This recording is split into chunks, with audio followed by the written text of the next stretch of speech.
Hi guys! At this point, pupunta kami ng Naga City para mamalengke para naman sa kukonsumuhin namin for the coming week.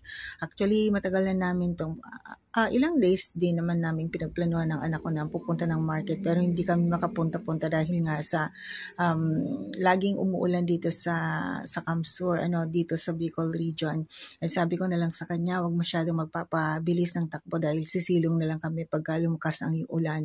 But since ginaganahan niya magmotor ang anak ko, so nakarating kami ng Naga City People's Mall ng medyo basa. At this point din ay galing na ako niyan sa rooftop ng market para doon ako mamili kasi medyo mura doon yung presyohan.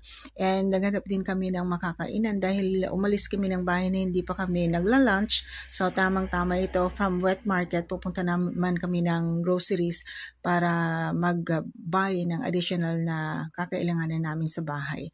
So yun nga, habang naghihintay kami na tumigil or tumila yung ulan ay selfie muna dito sa aming pinagkainan.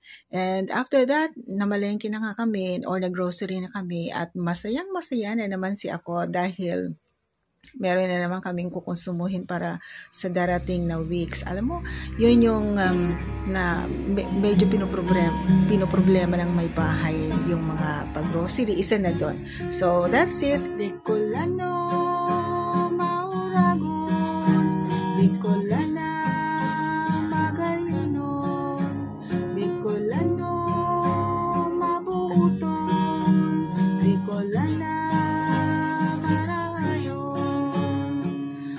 sabihin na ako hambungon, orgulyo ining dapat na padinayon, madya pag iniba sa impakita, digdi na sa lugar na panunin paglaom.